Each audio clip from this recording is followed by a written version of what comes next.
안녕하세요. 30대 부산 사는 여자입니다. 예비 신랑은 동갑으로 대학교 동기고요. 운명 같은 우연이 반복되며 만난 사이라서 영화 같은 결혼 생활을 만들어 나갈 줄 알았어요. 그런데 예비 신랑의 말도 안 되는 요구로 결국 파혼했습니다. 예비 신랑과 저는 모 대학교 경영학과를 졸업했어요. 예비 신랑이 편입으로 저희 학교에 들어왔기 때문에 처음엔 친하지 않았어요. 그런데 예비 신랑은 바로 군대에 다녀왔고 저는 어학연수를 다녀오면서 복학 시기가 겹치게 되었습니다. 대부분의 다른 친구들은 이미 졸업한 상황이었기 때문에 자의반 타의반으로 저희는 친하게 지내게 되었습니다. 저는 졸업 전 취업이 된 반면 예비 신랑은 갑자기 공무원 준비를 하겠다며 모든 친구들과 연락을 끊어버리더군요. 저도 새 직장에 적응하느라 바빴기에 그렇게 서로 잊고 지냈습니다. 그러다 3년 전 우연한 기회로 다시 재회하게 되었습니다. 그날은 유난히 정신이 없었어요. 그래서 산지 얼마 안 된 명품 지갑을 지하철에 두고 내렸거든요. 아차 싶은 순간 이미 열차는 출발한 상황이었고 못 찾겠다고 자포자기했었습니다. 그런데 일주일 뒤 경찰서에서 지갑 찾으러 오라고 연락을 받았습니다. 그리고 그 안에는 연락 달라는 메모가 있었어요. 감사 인사라도 해야겠다 싶어서 연락을 했는데 그게 바로 예비 신랑이었습니다. 예비 신랑은 7급 공무원으로 저희 회사에서 멀지 않은 시청에서 근무하고 있었어요. 이 말도 안 되는 재회에 서로 정말 놀라워했고 반가워했어요. 게다가 학생 때 보던 것과 달리 둘 다 훨씬 어른스러워져 있었고요. 저희는 누가 먼저랄 것 없이 서로 빠져들어 금세 연인으로 발전했습니다. 그렇게 다시 만나 1년 반 정도 연애를 하고 결혼 이야기가 나왔어요. 흔히 인터넷에 나오는 반반 결혼의 정석인 결혼 비용 반반씩 하기. 명절 때는 시댁과 친정 번갈아 먼저 가기와 대리효도 말고 셀프효도 하기. 그리고 공동 생활비 후 나머지 돈에 대해서는 서로 터치하지 않기 등에 대해 서로 몇 번이고 의견을 나눠봤죠. 우리는 할 수 있겠다라는 확신이 서면서 자연스레 양가 어른들도 만나 뵙게 되었네요.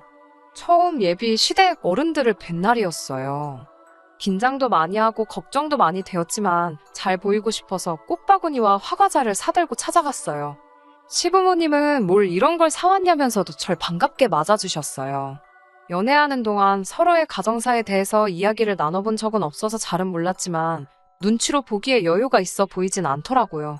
그리고 실제로 시부모님께서는 도움을 줄 형편이 안 되니 저희 둘이서 알아서 하라고 딱 잘라 말씀하시더라고요. 솔직히 서운한 마음이 들기는 했지만 그런 말씀을 하시는 시부모님의 가슴도 아플 거라 생각해서 예비 신랑에게 따로 티를 내지는 않았어요. 반면에 저희 부모님은 너희 둘이 모은 돈으로 찾아도 경기도 전세도 찾기 힘들지 않겠냐며 굳이 부모가 능력이 되는데 자식들이 고생하며 시작할 필요는 없다고 하시더라고요. 그러면서 서울에 작은 아파트 한 채를 사주신다고 하셨어요. 저는 부모님께 그렇게 신세를 지고 싶지는 않아서 싫다고 했는데 예비 신랑은 너무 좋다며 감사하다고 난리더라고요. 게다가 저 몰래 예비 신랑이 저희 부모님한테 연락해서는 처가집에서 집을 사주신다고 해도 제가 시댁에 할 도리는 해야 한다고 하더래요. 이 말을 전에 듣고 나선 한동안 벙쪄 있었던 것 같아요. 결국 며칠의 고민 끝에 예비 신랑에게 왜 그런 소리를 했냐고 따져 물었어요. 그러자 예비 신랑 말이 처가에서 집 해줬다고 며느리 도리도 못하게 하실까봐 솔직히 걱정이 돼서 그랬다며 자기가 경솔했다고 사과를 하더라고요. 찜찜하기는 했지만 알겠다 하고 계속 결혼을 진행하기로 했어요. 저희 부모님의 도움으로 집 문제가 해결되고 나니 생각보다 결혼 비용이 엄청 많이 남게 되더라고요. 왜냐하면 제가 모은 돈 5천만 원에 예비 신랑이 모은 돈 5천만 원 총 1억이 있었거든요. 원래는 작은 전세방이라도 구하려고 했었는데 그 문제가 해결되었으니 신혼여행 퀄리티를 좀 높일 수 있겠다 싶었어요.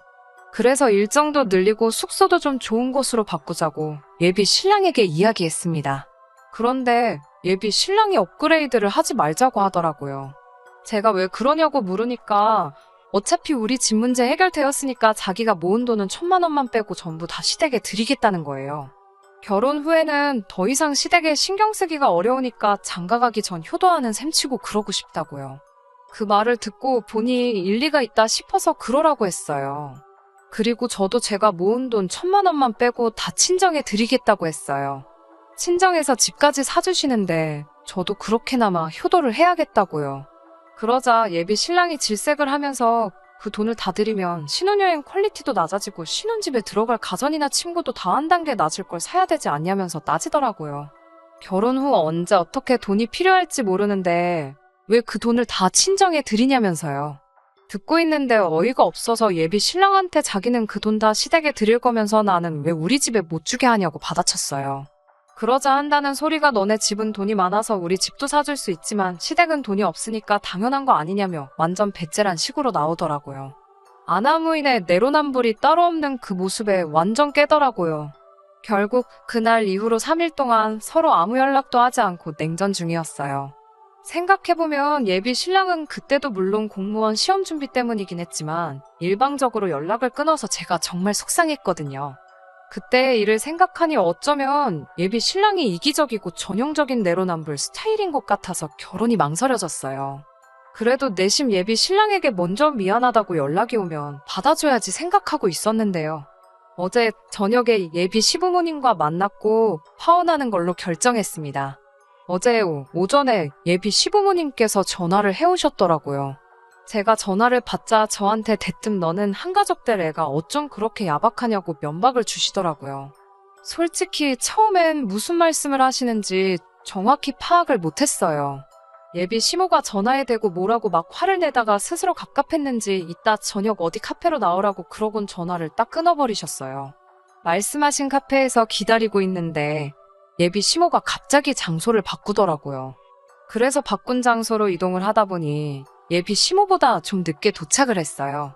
늦어서 죄송하단 인사를 끝마치기도 전에 예비 시모는 저에게 어른을 기다리게 했다며 무릎 꿇고 앉으라고 하시더군요. 무릎 꿇으란 말에 저도 마음이 정말 많이 상했어요. 그건 좀 지나치신 것 같다고 말씀드리고 그냥 의자에 앉았더니 벌써부터 시어머니 말 알기를 우습게 안다며 호통을 치시더라고요. 마치 어떻게든 기선제압을 하시려는 것처럼 느껴졌어요. 여러 가지 말씀을 하셨지만 결론은 예비 신랑이 결혼 자금으로 모아둔 돈에서 1,000만 원을 제외하고 나머지는 시댁에 주는 걸 반대하지 말아라. 그리고 네가 모은 결혼 자금은 니네 친정에 주지 말고 신혼여행을 비롯한 앞으로 부부 생활에 필요할 때 쓰라고 하시더군요.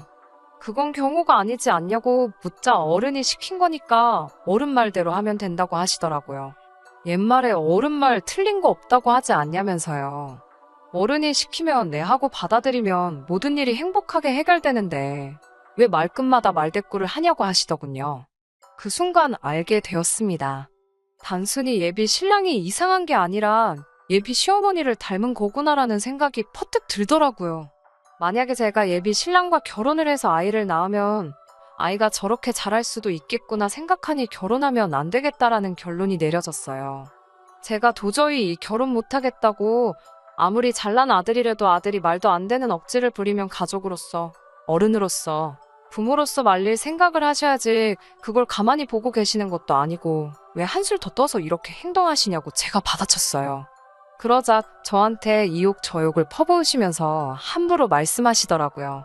되바라졌다면서 시부모 잡아뜨리고 남편 잡아먹을 여자라며 악담을 서슴지 않으셨어요. 대꾸하기도 싫고 상종도 하기 싫어서 아무 대꾸도 안 하고 자리에서 일어나니 기어이 저희 부모님까지 들먹거리더라고요. 딸을 어떻게 가르쳤길래 저 지경이냐면서 네 부모가 불쌍하다고요. 어차피 이 결혼 안 할 거고 그러면 저 사람들 다시 볼 일 없다는 생각이 탁 들어서 예비 시부모가 했던 말들 그대로 되돌려줬습니다. 아들이 똥인지 된장인지 분간 못한다고 부모가 돼서 그걸 같이 맛을 보고 있다고 아들을 왜 그따위로 가르치셨냐고요. 아들 결혼 도와주진 못할 거면 가만히나 계시지. 기어이 아들 파혼시키니까 속이 편하시냐고 저도 막 지지 않고 쏘아붙였어요. 결국 예비 시어머니가 쓰러질 것 같다며 카페 바닥에 주저앉더라고요. 그러든지 말든지 이젠 더는 얽히고 싶지도 않아서 예비 시부모를 뒤로하고 먼저 가게에서 나왔습니다. 솔직히 처음엔 속 시원하다 생각했는데 했던 말을 그대로 돌려줬다 생각하니 결국 똑같은 사람 된 것 같아 찝찝해서 잠도 잘 안 오네요. 주변 사람들이 왜 파혼했냐고 물어오면 이걸 어디까지 이야기해야 하나 싶고 벌써부터 골치가 아프네요. 그래도 이혼보다는 파혼이 나으니까 그걸로 위로 삼고 술이나 한잔 해야겠습니다. 들어주셔서 감사합니다.